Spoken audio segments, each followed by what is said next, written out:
What's going on, guys? Welcome to another episode of Smash JT. The PlayStation Showcase 2023 actually surprised me in a good way. I had zero expectations going into it because I've been let down so often in the past from Sony that I almost didn't even care to watch it. But I had some free time and I knew it was coming up, and I'm like, well, I should probably cover this because it's like their big thing and whatever. I was like, I just don't want to be disappointed. And I definitely wasn't.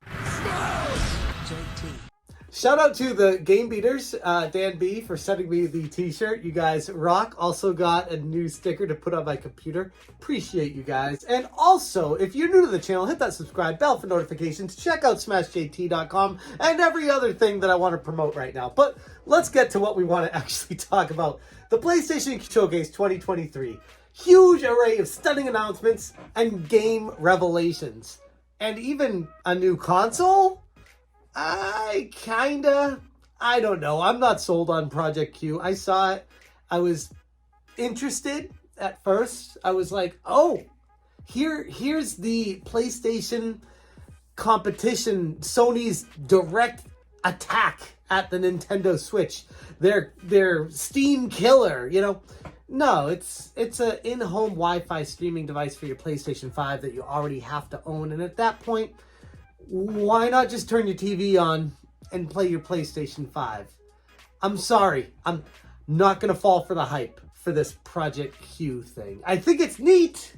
And for those that want to take advantage of that technology and have a ton of money to blow, which they didn't even unveil a price, but I'd imagine it's pretty expensive, more power to you guys. But for me, I'm going to keep waiting for the sequel to my buddy here, the PS Vita. Been a long time coming, but in the meantime, we'll just keep using that. Anyways, what hit me watching this PlayStation Showcase? Biggest takeaway for most everyone is the obvious Spider-Man 2.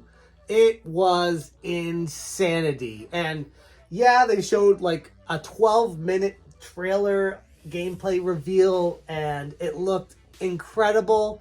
Had some hardcore Uncharted moments where it felt like everything you did was a moving storyline and felt like you were playing a movie. And I mean, there's definitely a place for that kind of game. I enjoyed Spider-Man, the first one. I loved Miles Morales, so I'll be getting this one and looking forward to it. But that's kind of, I mean, I don't want to underplay it, but that's kind of expected out of Insomniac in Spider-Man. It looks awesome, and it's an obvious day one. What else hit me? Metal Gear Solid Snake Eater redo, remake, triangle, I don't know, whatever people call it. I never played the original Snake Eater. Heard great things about it, but never got around to it. I own it. I could play it. Or I might wait for this that looked absolutely incredible. The graphics blew my mind. And that was one of the things that I took away from this showcase is a lot of the games felt like they could run on the PlayStation 3. Like, not even PlayStation 4. We're talking PS3 games. So between Spider-Man 2 and Metal Gear Solid Snake Eater Remake, those look like they've required a PlayStation 5 to run on, along with Final Fantasy 16 or whatever it was. That one looked incredible too.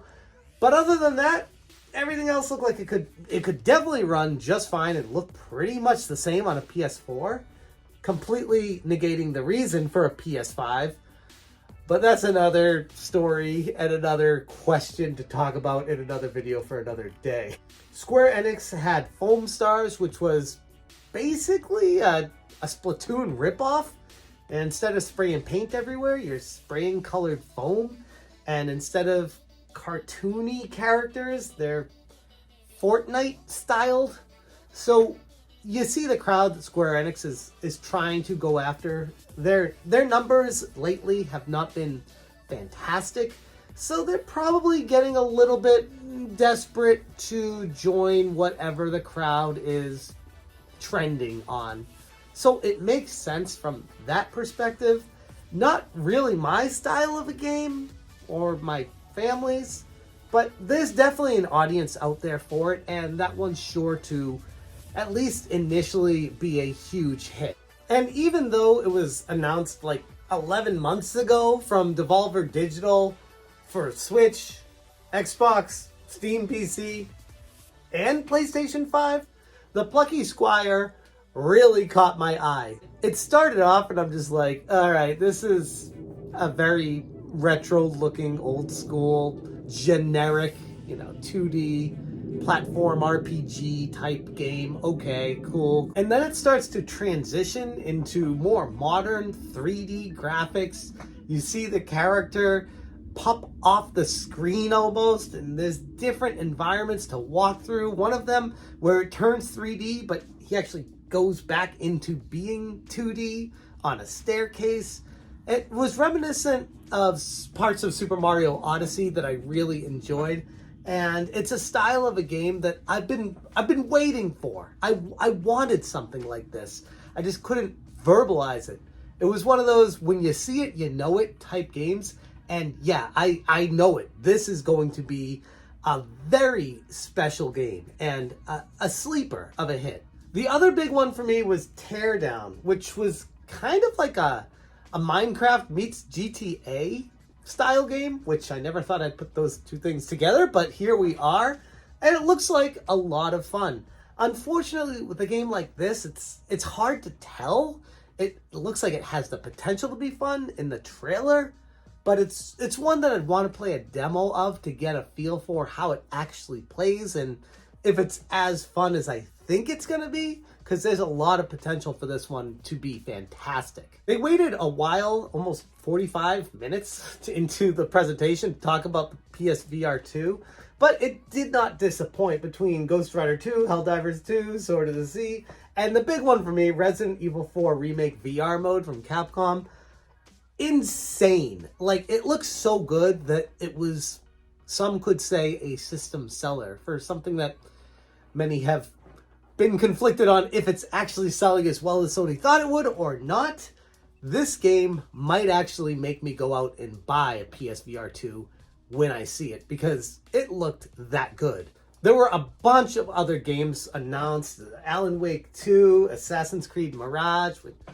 I mean, honestly, sidebar, I'm sorry, Ubisoft, I'm kind of done with Ubisoft. Assassin's Creed's like all they got, and it looks like they're just going back to the origins of Assassin's Creed, and it just looks like more of the same for me. It doesn't do it for me anymore. I need something different. I feel like I got bored and tired of the Assassin's Creed formula after Assassin's Creed 2, where I was like, this is exactly the same as Assassin's Creed 1, and I don't know, I feel like that game got repetitive over and over of doing the missions and style, like all the same stuff, it felt like every time, where I'm like, if there weren't other games to play, I'd be more involved in the Assassin's Creed world, but as it stands right now, I'm just kind of like, I don't know, I feel like you played one, you played them all. One of my buddies says the Assassin's Creed, what was it, Odyssey was spectacular, the Egypt-based one, and that's one that I do eventually want to get around to trying, but for the most part, they all kind of give the same vibe off. Not to say that they're bad games, just to say that I'd rather experience something that I haven't experienced when it comes to gaming, when it comes to that style of game, to be more specific. Other games that talked about, Fair Games and the Talos Principle 2 and Phantom Blade Zero. I mentioned Final Fantasy, Dragon's Dogma 2, Street Fighter 6's story mode, and that was it for the big ones, I think. Those are the ones that I made notes on. Those are the ones that I wrote my article on. May have been other stuff too, but those were the big standouts for me. Again, the Plucky Squire is going to be a day one for me. I'm very excited about that one. And everything else had a lot of potential, and some that I'm going to try the demos of to see if they're as good as I think they have the chance to be. But overall, it was a solid presentation. Like, real solid. B+. Yeah, I mean, it's almost borderline A-. Like, it's borderline a great presentation. It was missing some real heavy hitters. It was missing something that would just blow your mind, like, I don't know, Grand Theft Auto 6 or the PS Vita 2, or I don't know, something I didn't even think about, that you're just like, oh, wow, that is something I didn't see coming. And that is better than Tears of the Kingdom. Like, who knows? It's hard to tell with trailers. That's another thing, by the way. Many of these trailers, complaint that I have with these kind of showcases, very rarely show actual gameplay footage. It's a huge frustration. I get it. It's a marketing thing. But, I mean, the graphics are so good on the PS5. Can we at least show a little bit of gameplay, especially for games that are slated to come out in the next few months? We know there is gameplay available. You can show it. Don't be afraid of it. And if you don't show it, it kind of tells me that you're afraid of showing the gameplay. Now, the other thing with games too, gameplay doesn't always show well, and it could turn people off from the game because they have been programmed by marketing to expect unbelievable stuff that just doesn't happen in the game. So there is a constant give and take, tug of war between the two.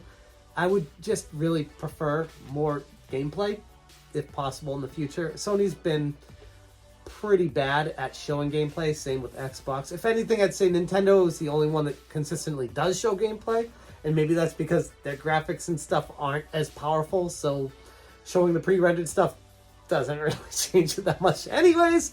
But regardless, more gameplay, please. I beg you guys, please show more gameplay. Overall, though, it was a great presentation.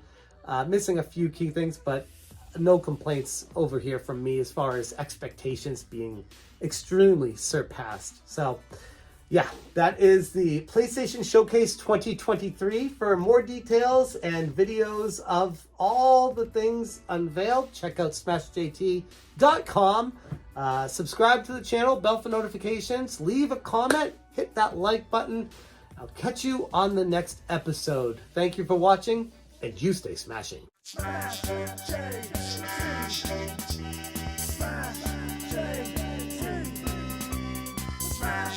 J.